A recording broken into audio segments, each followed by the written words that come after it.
Alors, bonjour à toutes et à tous, j'espère que vous allez bien. Donc, aujourd'hui, on va commencer le cours de XML de la semaine 2. Donc, je partage avec vous mon écran, comme vous pouvez le voir ici. Donc, voilà, on commence le cours XML ou Extensible Markup Language. Donc, qu'est-ce que ça veut dire Extensible Markup Language ici?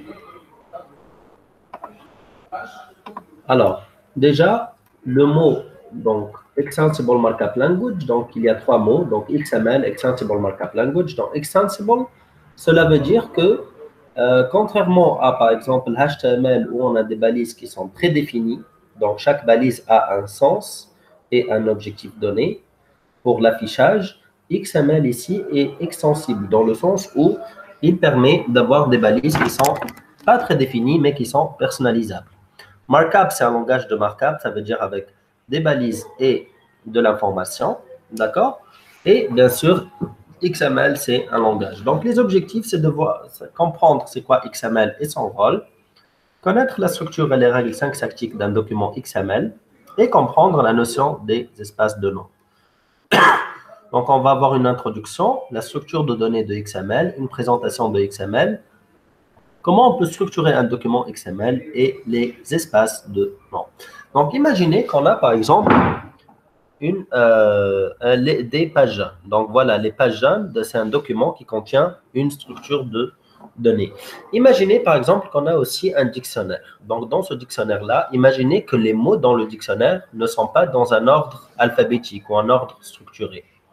Donc, combien de temps ça nous prendra pour chercher un mot spécifique, par exemple le mot arbre, tout en sachant que les mots sont dans un ordre aléatoire. Cela peut nous prendre beaucoup de temps, non? Donc, la complexité ici augmente significativement. Aussi, on peut avoir plus de taux d'erreur. Par exemple, imaginez que voilà, vous devez chercher un mot, par exemple arbre, dans une structure aléatoire. Donc, par exemple, le premier jour, vous avez une stratégie, vous commencez par la première page, puis la deuxième page, jusqu'à ce que vous trouviez le mot. Donc, le premier jour, ça va, deuxième jour, ça va. Ensuite, les jours qui suivent, le taux d'erreur va augmenter, vous n'arrivez plus à vous concentrer ou trouver le mot dont ça veut dire d'être concentré, comme le premier jour. Donc voilà, le taux d'erreur augmente et aussi la complexité augmente. C'est pour cela qu'on opte pour une structure de données où on a un ordre spécifique, que ce soit logique ou physique, d'accord, qui permet de structurer les données d'une façon qui permet d'augmenter la performance de notre système, par exemple. Donc voilà, on doit organiser d'une certaine manière les données, ce qui permet un traitement automatique de ces derniers plus efficace et rapide. On utilise donc une structure de données. Donc la structure de données ici, elle organise bien sûr l'information et elle est destinée à contenir des données afin de leur donner une organisation permettant ainsi de simplifier le traitement. Donc, comme on a dit, le traitement, l'objectif, c'est de pouvoir simplifier et optimiser le traitement et donc baisser de manière significative la complexité d'une application informatique et diminuer le taux d'erreur. Voilà quelques exemples de structures de données. Par exemple, ici, on a un tableau, on a une liste chaînée, on a l'arbre aussi, comme vous pouvez voir. Donc, d'après vous, pour pouvoir utiliser le paradigme service, quelle est ici la structure de données qui est adéquate d'après vous? Donc, comme on a dit, on a tableau, liste chaînée, on a l'arbre. Donc, pour développer des services web, on a une caractéristique qui est très importante, qui est la caractéristique de l'abstraction. Donc, ici, la structure de données qui permet de satisfaire l'abstraction, c'est bien sûr l'arbre. Pourquoi? Parce que tout simplement, l'ordre ici, comme on peut voir la structure de l'information est naturellement abstraite du haut vers le bas. Donc, plus on va vers le haut, plus l'information est générale, plus on va vers le bas, plus l'information est spécifique. Donc, l'arbre permet de satisfaire l'abstraction. Donc, pour cela, on va utiliser dans les services web le principe d'abstraction et donc on opte pour une structure qui est l'arbre. Donc voilà, donc il y a plusieurs langages qui ont été développés permettant d'encoder un document structuré à l'aide des balises. Par exemple, on a le premier qui a été inventé en 1986 qui s'appelle le SGML ou le Standard Generalized Markup Language. Malheureusement, le SGML n'a pas été conçu pour pouvoir développer une structure qui est adaptée à Internet. Elle est aussi complexe dans le sens où elle représente un langage SGML qui est un langage différent de XML ou HTML ou d'autres langages qu'on connaît. Donc, il fallait apprendre ce nouveau langage.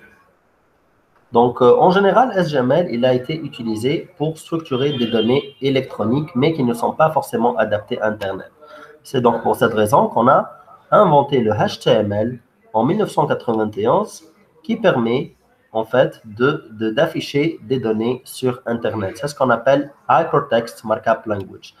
Donc, HTML permet, c'est un langage de balise qui permet d'offrir donc un markup ou un matching entre la balise et son information pour pouvoir ensuite afficher cette information sur Internet. Le problème ici qui est survenu, c'est que dans HTML, toutes les balises sont prédéfinies. Par exemple, on a la balise H1, H2, la balise A, la balise P pour les paragraphes. Donc, toutes les balises ici ont une fonction prédéfinie dans comment l'afficher sur Internet. Et donc, on ne peut pas définir autre chose qu'une page web avec HTML. Par exemple, si on veut manipuler les informations de ce document, si on veut aussi transférer ces informations, on ne peut pas le faire avec HTML parce que HTML a été conçu uniquement pour afficher cette information sur une page web. C'est pour cette raison qu'on a opté pour le XML ou Extensible Markup Language. Pourquoi il est extensible? Parce que tout simplement, les balises ne sont plus définies, donc les balises sont personnalisables à 100%. Par exemple, je peux créer une balise prénom égale Khaled. D'accord? Dans HTML, cela n'est pas possible parce que les balises sont prédéfinies. Donc, cela permet en fait de structurer l'information d'une façon donc personnalisable pour pouvoir la manipuler, la traiter et aussi la transférer. Donc, comme on a dit, donc le SGML, c'est un langage qui n'est pas simple, qui est complexe, donc c'est un nouveau langage aussi. Le HTML, il n'est pas souple, donc parce que les balises sont prédéfinies. Et donc, le XML ici, il est plus simple que le SGML et il est plus souple que HTML.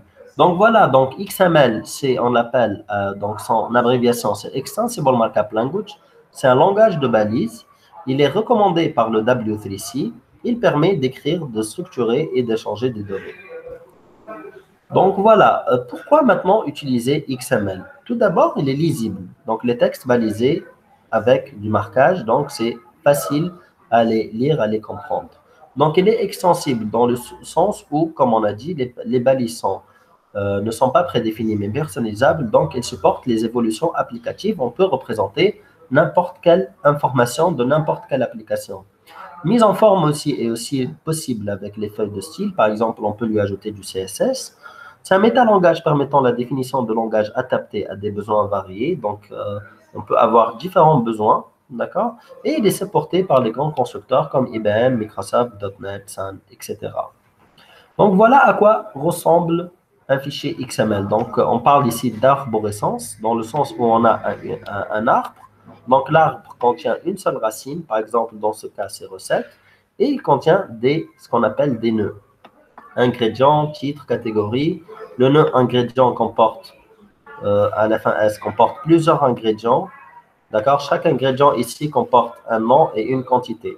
Donc, l'arborescence d'un document XML est la structure hiérarchique des nœuds. Pourquoi hiérarchique? Parce que on va du haut vers le bas. Donc, l'ordre ici, il est.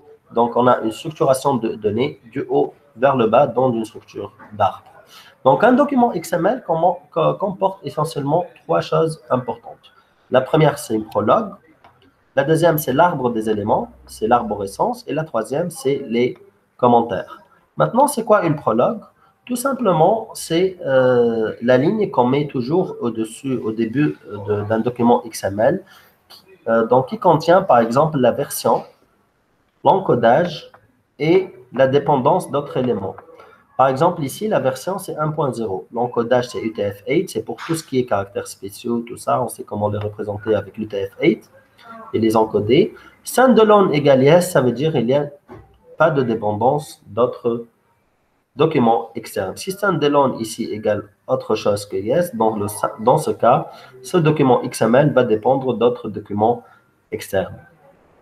Donc voilà, on a la version, le codage des caractères et la dépendance de documents externes avec standalone.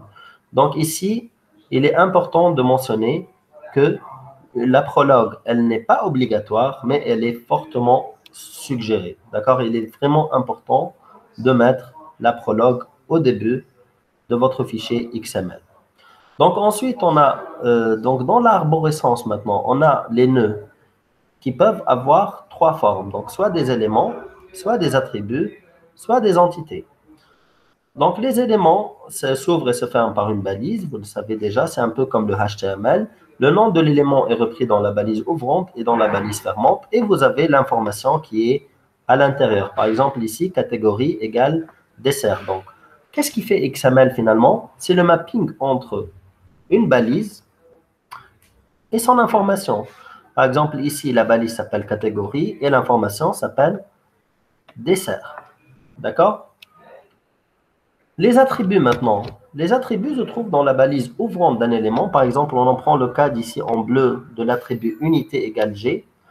Donc, on a ici une balise qui s'appelle quantité. Son information, c'est 100. Voilà. Et on lui ajoute un attribut qui est unité égale G. Donc, l'attribut se trouve dans la balise ouvrante, comme vous pouvez voir ici. L'attribut n'est pas repris dans la balise fermante. D'accord? Un élément peut contenir plusieurs attributs. Par exemple, on a plusieurs attributs, on peut les ajouter dans la balise ouvrante. Un même attribut ne peut pas être présent qu'une seule fois. D'ailleurs, il n'y a pas de sens d'avoir plusieurs mêmes attributs dans la balise ouvrante parce que tout simplement, ils vont s'écraser. D'accord? L'ordre des attributs n'est pas important. Ça veut dire ici, il n'y a pas une hiérarchie au niveau des attributs, contrairement aux éléments qui ont une certaine hiérarchie.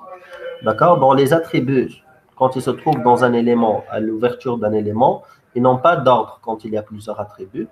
La valeur de l'attribut est indiquée entre guillemets. Pourquoi, d'après vous, la valeur de l'attribut est indiquée entre guillemets? Tout simplement parce que toute information représentée dans un fichier XML n'a pas de type. Le contenu seulement est considéré. Pourquoi cela? Parce que tout simplement, on fait abstraction du contenu et du type. On fait surtout une abstraction du type. On représente seulement l'information de tout ici, que ce soit dans un attribut ou dans un élément, est représenté sous forme de chaîne de caractères.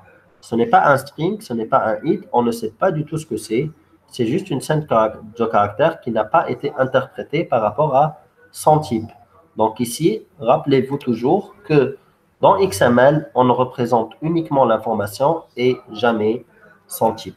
Maintenant, vous pouvez vous demander quelle est la différence entre un attribut et un élément dans un fichier XML. Donc, pourquoi déjà quand on a un attribut, c'est différent d'un élément? On peut remarquer que l'élément peut avoir des sous-éléments. Est-ce que l'attribut peut avoir des sous-attributs ou des sous-éléments? Non. L'attribut, donc, dans ce cas, il est unique à son élément. D'accord? Par exemple, on peut prendre le cas d'une clé primaire.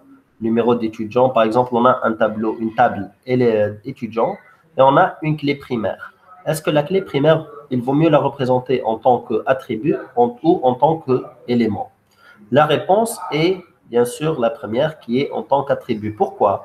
Parce que l'attribut, il est unique à son élément. Par exemple, le numéro d'étudiant, il est unique à cet étudiant. On ne peut pas avoir deux étudiants qui ont le même numéro d'étudiant. Il est en général de type simple.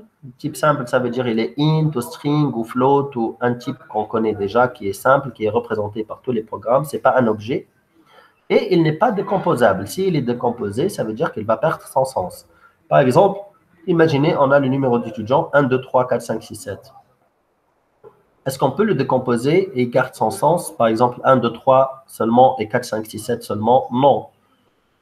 On ne peut pas le décomposer, donc il est indécomposable. Sinon, il va perdre son sens. Par exemple, ici, regardez comment on représente étudiant et l'attribut num étudiant égale 1, 2, 3, 4, 5, 6, 7. Donc, un attribut, il est unique à son élément, il est de type simple et il est non décomposable. Si on a ces quatre conditions, ces trois conditions, donc on peut représenter un paramètre comme étant un attribut. Par exemple, on prend toujours l'exemple des clés primaires dans une base de données. Donc, en général, les clés primaires sont représentées comme des attributs. Voilà. Donc, voilà, on a fini avec les attributs. Maintenant, on passe aux entités. Donc, c'est quoi les entités? C'est en fait la façon dont on peut représenter les caractères spéciaux. Par exemple, supérieur à, comme vous pouvez le voir ici, on peut le représenter par and, GT pour dire greater than, et point virgule. Donc, remarquez ici que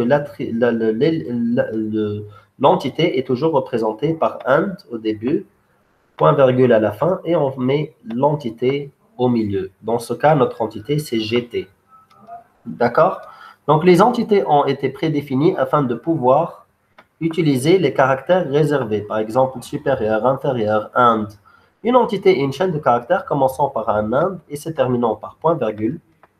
Une entité est remplacée par la chaîne de caractères qu'elle représente. Par exemple, ici, on va avoir, dans cet exemple-là, par exemple, le symbole supérieur. Voilà, avec ce qu'on a mis ici. D'accord? Voilà quelques exemples d'entités. Vous avez le AND, on le représente par AND imp. On a inférieur à, on le représente par LT pour dire less than. Supérieur à, GT ou greater than. Toujours un des points de virgule. Entre un des points virgule. La cotation, quotation, on la représente par quote. L'apostrophe par apos. Voilà un exemple. Message, salaire, LT, 1000. Cela veut dire qu'on va avoir salaire, LT pour dire less than, donc inférieur à 1000. D'accord? C'est comme ça que les entités sont interprétées. Les commentaires, vous les savez tous, comme dans le HTML, on a le point d'exclamation et de tirer, et ici de tirer et on ferme. D'accord? Donc, les commentaires sont ignorés lors de l'interprétation d'un document XML. Maintenant, on a toujours une seule racine dans un document XML. Pourquoi, d'après vous, une seule racine? Tout simplement parce qu'on veut avoir toujours un chemin de référence pour n'importe quel élément. Si on a plusieurs racines, on va avoir différents chemins de référencement. Donc, quand on a une seule racine, on s'assure qu'on a un seul chemin. C'est un peu comme la répartition C et D deux points, par exemple. Quand vous avez un fichier, vous ne pouvez pas lui accéder. Quand vous le mettez dans une seule répartition, pas dans les deux. Et quand vous y accédez, ça commence toujours soit par un C, soit pour un D. Et il y a toujours un chemin unique qui mène vers ce fichier-là. D'accord? Imaginez à chaque fois que vous ouvrez votre ordinateur, il vous donne un chemin différent. Ce n'est pas possible si on a plusieurs racines, non? Donc, dans ce cas, on s'assure d'avoir une seule racine pour avoir un seul chemin de référence. Bien sûr, on peut avoir d'autres chemins ensuite, mais on a toujours une seule référence, chemin de référence, en ayant une seule racine. Donc maintenant, un élément, il peut être vide. Par exemple, si par analogie avec HTML, on peut avoir la balise, par exemple BR, pour saut de ligne, au breaking rule. Cette balise n'a pas d'information, elle permet seulement l'exécution d'une fonction qui est un saut de ligne. D'accord? C'est la même chose pour XML, on peut avoir une balise qui est vide. On peut avoir une balise qui contient l'information, bien sûr, évidemment. Donc, par exemple, catégorie égale dessert. Ici, dessert, c'est l'information. On peut avoir aussi un élément qui contient des sous-éléments, ou en ce qu'on appelle les éléments fils. Par exemple, ici, ingrédient contient le nom et la quantité. Et nom et quantité, ils ont une information, beurre et quantité égale à 100. Donc, finalement, on peut avoir un élément qui est vide, un élément qui contient seulement une information, ou un élément qui contient des sous-éléments. Donc, voilà maintenant un exemple concret d'un document XML. Donc, comme vous pouvez le voir ici, au début, on a notre prologue qui contient la version, l'encodage et la dépendance de fichiers externes, standalone. Et on a, c'est quoi notre racine ici? C'est le moteur à la fin S. Donc, comme vous pouvez voir ici, la racine, c'est moteur. On ouvre le document après la prologue avec la racine et on ferme le document avec la racine. Maintenant, moteur à la fin S qui contient un élément qui se répète, un sous-élément qui se répète. C'est quoi? C'est moteur sans S maintenant. Si on a un élément qui se répète, cela veut dire quoi, d'après vous? Un élément qui se répète, comme ici, moteur, qui se répète une et deux fois, c'est tout simplement une façon de représenter une liste de moteurs. D'accord? Donc, rappelez-vous, dans XML, pour avoir une liste, tout simplement, l'élément se répète plusieurs fois. Donc, maintenant, on a cet élément moteur qui contient donc une marque égale à Peugeot. Donc, cette marque représente bien sûr une entité, pardon, un attribut. Donc, l'attribut ici, la valeur de l'attribut, elle est entre guillemets. On rappelle que ce soit pour les attributs ou pour les éléments, l'information est abstraite et ne contient pas de type. Tout est représenté sous forme de chaîne de caractères. Donc, le moteur, il a un attribut et il a aussi des sous-éléments. Trois sous-éléments, puissance, cylindrée et carburation. Donc maintenant, on a vu l'exemple d'attribut, on a un élément, on a une liste de sous-éléments, on a aussi des sous-éléments ici, puissance, cylindre, carburant, et on a aussi une entité. Voilà notre entité, and AMP, point virgule, pour dire double diesel, ou diesel et diesel.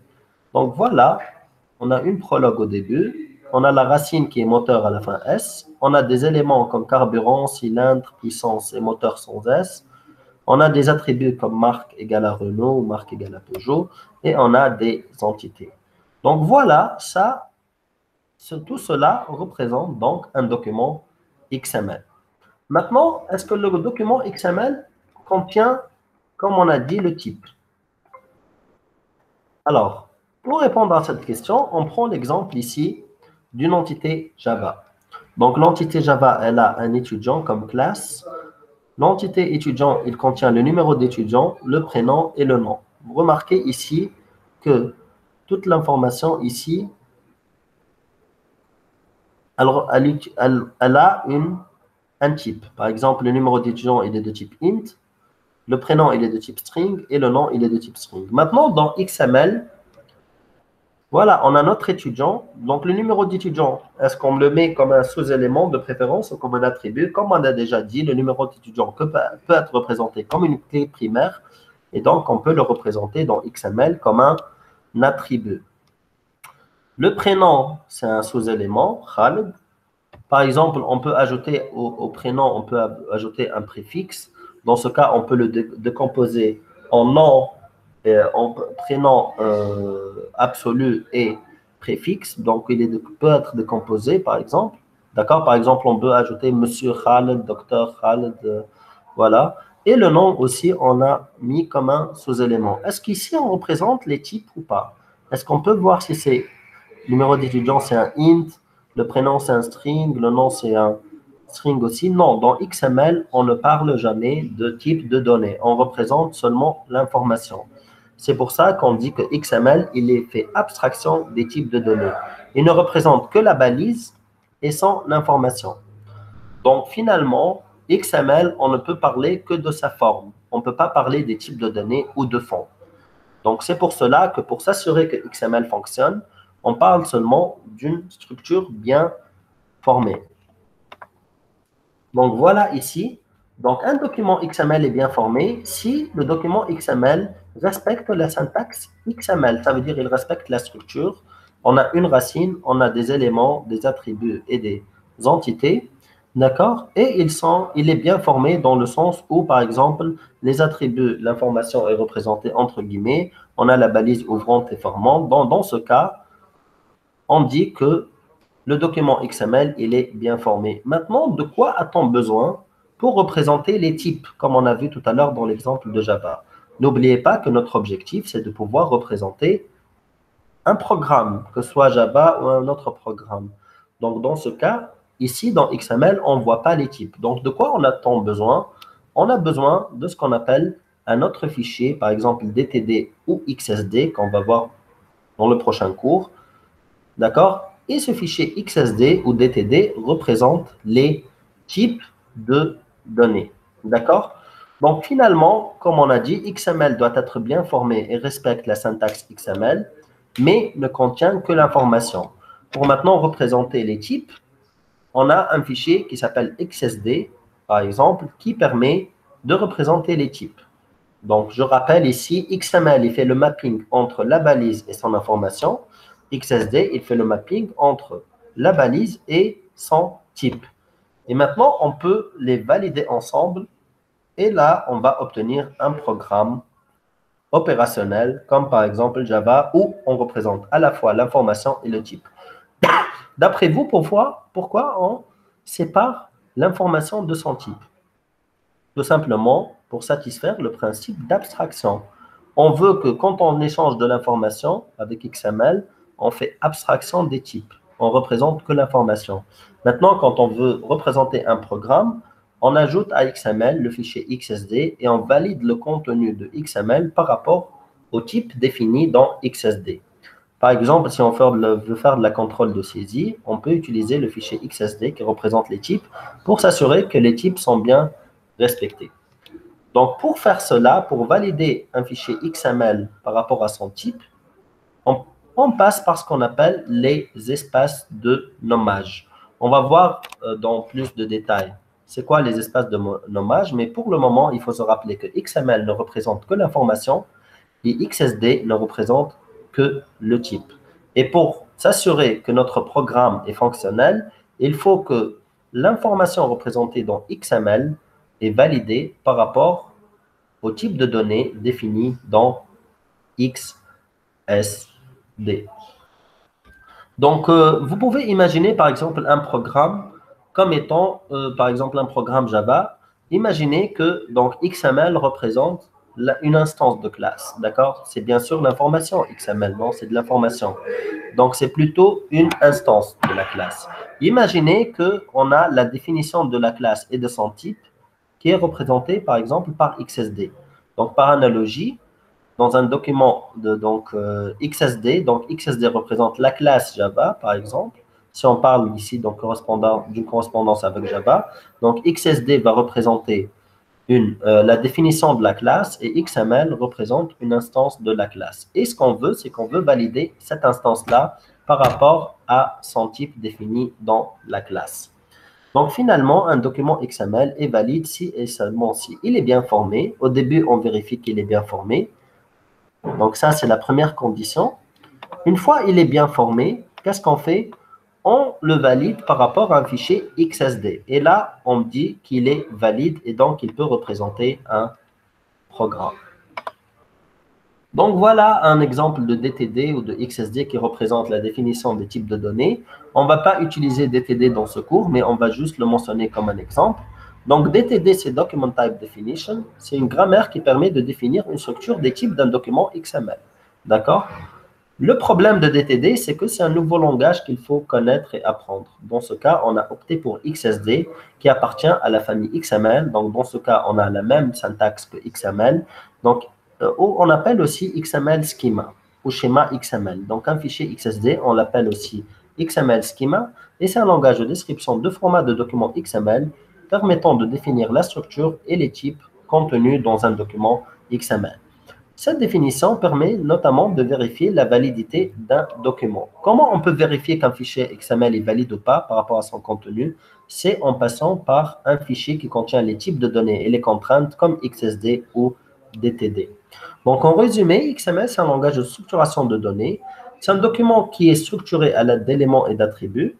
XML doit respecter les règles syntaxiques pour qu'il soit bien formé. Donc, on rappelle qu'il suffit de vérifier qu'il est bien formé, qu'il respecte la syntaxe XML pour dire qu'un fichier XML, il est bien formé.